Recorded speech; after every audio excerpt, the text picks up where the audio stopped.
What's up YouTube, it's Adrian from MMOSWORLD. Welcome back to the channel. We are taking a look at a kinda new MMORPG. It's called Stash. It's available on Steam right now. It's free to play. So I'm gonna be doing a first impressions on Stash, which was released actually on the 8th of September, so it's fairly new. What intrigues me about this MMORPG is that it is turn-based grid combat. It's got a highly customizable housing system. It's got tabletop art style. So I'm really interested to see what this free-to-play MMO has to offer. So here we are on the character creation screen. You can tell from the graphics that it's not gonna be that AAA MMO that you guys are used to, or that I'm used to. It's got this very indie look and feel about it. So let's go ahead and check out the races here on the top left. You have a bunch of races. We just saw the human. This is the dryad. The Trulok looks to be some sort of a rock type class race. What else we got? The Lukoi. What is this? Werewolves. Not a big fan of his hunchback. And the cat folk with the cat ears. I think a lot of people like that, I suppose. Reminds me of Final Fantasy. And then we're back to human. So we're going to play a human. We're going to take a human for this first impressions video. What else can we customize? The face. We got lean, round, strong, custom. Let's do it custom. Let's take a look at hairstyles. Very, very basic. That's like 5 different types. Medium, long, none, short. A little disappointing in that regard, but then again, it's going to be, I think top down is going to be the view for this MMO, so it's not like third person, it's not going to be first person, so you won't be looking at your avatar a lot, which will be interesting, I suppose. Let's just go with that. What about makeup? We can have makeup if you want. I'm going with none. Heritage, this is interesting. You can be you can see changes on the right too. So farmer, you know your way around rakes, hoes, and vegetables. What else we got? Minstrel. Can perform in local shows. You can carry a tune and a dance jig. There's urchin, gypsy, noble, blacksmith. Blacksmith sounds interesting because it seems that we'll have some sort of advantage here. And speaking of races, there is like a bonus stat you get depending on the class. So human will get 20 will, dryads will get 20 plus charisma. I have no idea how important that will be later on in the game. And once you've picked your heritage, it's down to the 4 classes. There are 4 classes in Stash currently. This is the warrior, masters of arms and armor, control the flow of battle by taunting enemies, protecting allies, and sundering foes. So in other games, the warrior is more of a DPS archetype, but it seems that it is going to be a tank here because it says protecting and taunting. As for the hunter, hunter seems to be the DPS class, I suppose. No, not really. Utility skills and debuff their enemies on top of potent attack. So yeah, it does look to be like the main DPS class. Healer seems to be pretty self-explanatory. I just don't understand why the healer is holding like a log of wood. That doesn't make any sense at all. And then there's the Elementalist, which is the mage class. You can see he's holding a staff. I think I'll go with Elementalist simply because, bonus to will for the race of man. And since we are playing Elementalist, I do expect us to be using a lot of will for the primary stat. So let's go ahead and make our character here. And let's jump into the world of Stash. Oh, we gotta pick a peg, apparently. What is a peg? Your figure represents you within the world of maps of Stash. You can use it to represent yourself as a player because, as I said, it's going to be a very tabletop style MMO. So the peg is the bottom here, the base of what I'm standing on. So interesting. You could customize that so you can have a pose. I'm going to go with that because that's just going to piss people off.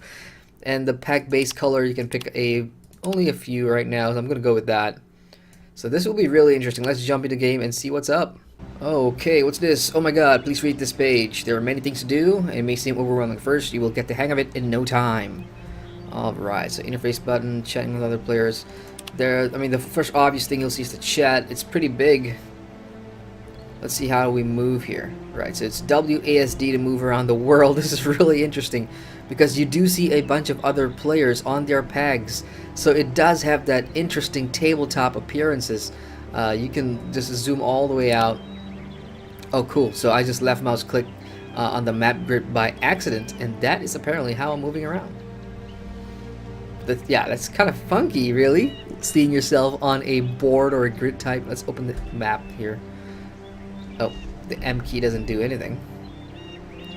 So what else is there? We have a skill bar. There's a camp button. Number 1, that's to make camp. Number 2 is the hearth beacon. What does this do? You carry with you a small ivory carving. What is it's like a transport, I suppose. And number 3 is use, and number 4 is trap. So I see like a goblin over there, an encounter. I'm just gonna go and check that out, see what's up. Except I can't. Let's try number 2. Are you sure you want to use? No. What about 3? Nope. Right, so I am now in the world, and I'm trying to figure out if there is like a quest giver of some sort. To draw says it is your base of operations. What else we got? On the menu here, we have the interface. We got the Medallion Shop, which is, I guess, the in-game cash shop. So you can get medallions from Frog Dice, which is a developer. They do have an official website where you can purchase medallions for real money. I don't like the look of that. If you've got weapons in the store... Oh, no, sorry. This is a costume piece. So I hope these are all cosmetics. It does look like it's just cosmetics. It's for decorative purposes only, which is good. What about convenience? What do you have in here? Is there like XP boosters and stuff? Nope. Under boost, yeah, you do have XP boosters. And these are just stuff to customize your house, I suppose, which will come later on, and your peg. Right, so let's go ahead and look for like a main story or a quest or something. Let's go to Tudra. Confirm change to BDO. Yep, let's go check out BDO. So BOO is your base of operations. It's more than just a home. It's a piece of the world that is uniquely yours. Interesting. So this is your home instance, I suppose, and you can totally decorate stuff. Ah, so you have your your stash in there. So that's like your account storage. I'm sure you can put a whole bunch of stuff in here once you get them. Decoration stuff. You can have a stall if you want. What else we got? Base of operations inventory. I don't have anything, unfortunately. If I do, I can enter build mode and start building my house, but I don't. So I suppose we'll have to get out of here. So number 8 should be exit BOO. Let's go back to the main map. So let's just check the audio settings real quick, because background music, I'm hearing none of it. Okay, there we go. Background music. I'm just gonna put up my volume a little bit here. There we go. That's some music for you. So there's a bunch of stuff out here. So there's an encounter here, but I have no idea how to get the encounter going. Number 4, number 3, number 1. Camp will naturally regenerate health. No, that's not it. So first problem with this is there is absolutely no frigging tutorial whatsoever, unless that guy is the Pharaon task guard, whatever. I'm just changing zones at this point. Right, so Asgard is like a main town. You'll find merchants, vendors, and NPCs. Okay, so there's inns and stuff. So this is like the main hub town in the world. I like that you can totally just zoom out to this view, but I would like to see a world map sort of view, which there isn't, I don't think. Task, stats, party, newspaper, leaderboards, crafting, costume, clan, character sheet. Let's open character sheet real quick. Okay, let's close this. So there is my character sheet. What is this? Newbie niblets. That's food. I also have a backpack which can store items, so I suppose you'll need to have a bigger backpack later on, which I hope you can craft, or maybe it'll drop. Who knows? Stats. That's my stats. I suppose when you level up, you'll get to put in stuff in there. So there's really nothing for me to do here so far. What do we got? Tharka is a merchant who apparently hasn't really loaded in. Because I do see something there, but not really. Look at wares. Right, so the interaction system is pretty cool. You know, it's simplistic in a way that, you know, there's not a lot of animations going on. It's just you or your character miniature on your peg that's just running around. So that's interesting. So let's go back into the wild and let's look for something to do.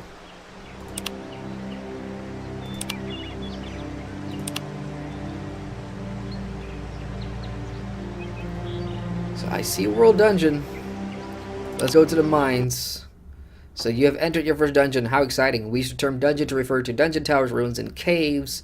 There are 3 types of dungeons: private, random, and world. So I am now in a dungeon. Confirm change to goblin peon. Yeah. So I guess here's our first combat. So you have entered your first combat. Good luck. Okay, the music's a bit loud now. So here's what I'm gonna do.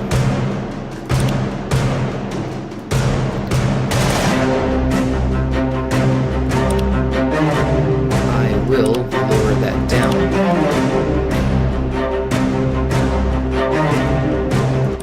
Alright, much better.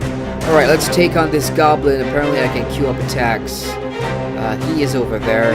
And the stuff of attacks I got is... well, it's not... act. What else we got? Move, use, harvest, brace, delay, enter, and flee combat. I will move. I only have a certain amount of movement areas in one turn. This is a turn-based combat, so I start first, and then you can see it goes to him, and then it goes back to me. So I guess I've sort of lost. Oh, okay. No wonder. There's a timer up here. If you don't make your move in that certain timer, you're gonna miss your window. So I'm just gonna hide behind this rock real quick, and I can't really. Can I attack? Fire Blast? No, I can't. My Fire Blast only has a certain amount of range. So I am just gonna end my turn and wait for them to come nearer to me. So I can try and... oh, he's done his damage. Both of them have done their damage. My health is on the top right there, so I still have a lot of health. So I'm gonna start attacking since they are in range. I'm gonna use my Fire Blast on the Goblin. 32 damage, he's not dead, he's at half health right now. Oh, that Dust Elemental is totally kicking my butt. Let's try melee this time. Melee attack, let's do that on this guy. It's 26 damage, so I guess my Fire Blast was more potent. I'm being surrounded now. Let's go ahead and finish off the Goblin here, who is dead, so I'm no longer surrounded. Ooh, there's some loot on the ground. And I'm out of mana? Am I out of mana? Why can't I use this? Oh, it's on cooldown. So some of your more potent skills will become locked behind a cooldown for 1 turn. So I can totally see this being a lot more interesting in a clan or in a party-based combat where there are other, you know, bosses or world bosses and stuff like that. So it's kind of interesting to see this game as it progresses later on. And that is the end. I've defeated them. Let's go ahead and, I suppose, let's try and pick stuff up. Nope, I gotta move first. So I'm gonna move here. That is an invalid move. Okay, unfortunately, I can't pick anything up, which is weird. We've got brace, harvest. Is there anything to harvest? Nope, wrong tool. Right, so I just click on them and I'll grab them. So that's that. Congratulations, you are victorious. You've earned some XP towards your next level and may have also received some triads, which is the in-game currency. If you need to heal or regain mana, you'll need to eat food. Interesting. Or you can set up camp. So that's what that camp button was for. So let's go ahead and see if there is something else I can do. Can I use anything? I can't. So let's just move ahead in the dungeon and see what's up. Oh, there's another encounter there. Let's go on and take them on. So same makeup as before, we have a Dust Elemental and a Goblin as well. So I will be using my second Firebolt skill on the Goblin first. And get rid of him as fast as possible, because the Dust Elemental will just be a pain in the butt. Goblin's dead. Just the Dust Elemental left.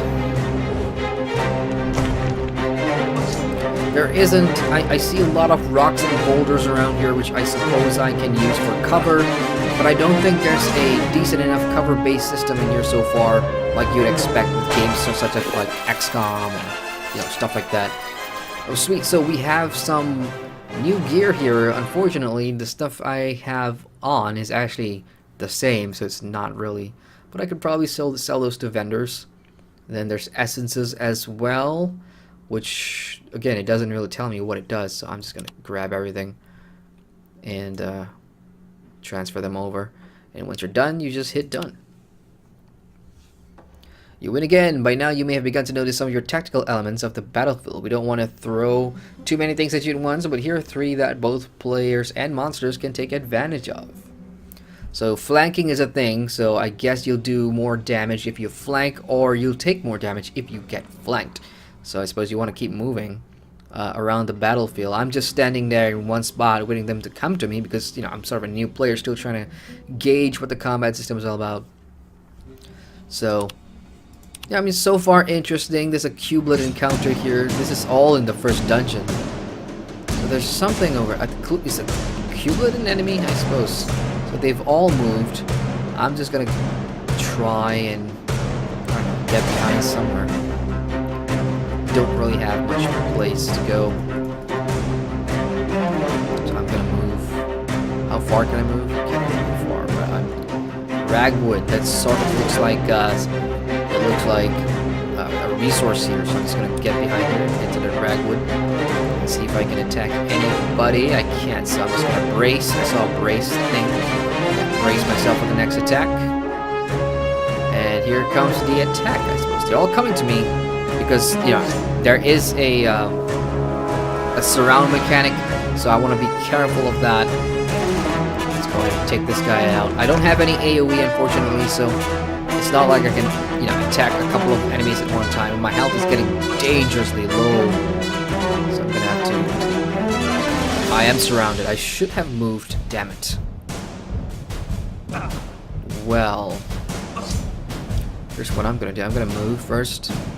Get out of there, and then use my Firebolt skill again on the Dust Elemental, who is at half health. Hopefully this will kill him. Yep, he's dead. No, he's not. Damn it, he's got some health left. I am again surrounded. So the surrounding mechanic thing is very much prominent here. You'll have a lot of mobs going to try and surround you. I can't do melee, so I'm gonna have to brace myself here. Oh, he's got a ranged AoE. One of them is going to kill me. Oh, so the brace mechanic actually is your Overwatch mechanic, like in XCOM and whatnot. So at least now I know. But it's too late, though. I think I'm going to die. I really believe I am going to go. What do I do? What's his health at? I suppose I'm just gonna brace myself again and see what happens. Oh, that's the range attack. My turn. If I don't kill off this cube, I am a dead man, so I'm gonna get rid of him. And, he's not dead. So I'm dead. What do you want to do? Attempt to use a renewal, revive at your BOO, or use 15 medallions to revive. So that's a premium currency and shit, so I'm not going to spend any money on that. Let's revive at the home. And I guess we'll wrap up this first impressions. It's been 20 minutes so far. So Stash, I mean, I like the concept of it having a tabletop, setting and appearance in this fantasy world. It's sort of, it's not the usual, it's not your 3D, fully fluid MMORPG engine like you'll see on like Unity and some of the other popular engines. It's interesting also in a way that you jump into this game, it's not gonna hold your hand. You gotta go and explore and go jump into the first dungeon to learn combat. What is sorely lacking what it really needs is a simple and short tutorial when you first jump in. Maybe have like a tutorial dungeon before you get into the main game. And even though there is a lot of pop-up mechanics that tell you in text what needs to be done, I think if it wants to get more players that isn't of the hardcore enthusiastic variety, they need to make it more accommodating, I suppose. It's just not that. I mean, you jump in, the first thing in every MMO you expect to see is at least a tutorial and a starter quest of some sort to establish where we are in the world, who are we serving, what's our purpose here, who are the top players. Just tiny aesthetic and lore stuff that will keep you interested, because right now I couldn't care less about the world because I don't know enough about it. I don't know, are we at war with something? I know there's goblins, I know there's sort of magic and elementals that we're fighting, but beyond that I don't know anything about this world, which means I'm just not interested. So it does seem like it has a decent player base, but then again, I think we're all on one server, one mega server or something, so hard to tell. But there are players online right now, and it is free to play on Steam if you want to check it out. The reviews there are mostly positive. I'm not liking it so far. I mean, again, this is only the first 20 minutes and it's a first impressions, but I guess I'll have to spend more time in here to see if it's actually worth playing or not, or if all the things I think are missing, like story and better lore, exists beyond this opening few minutes here.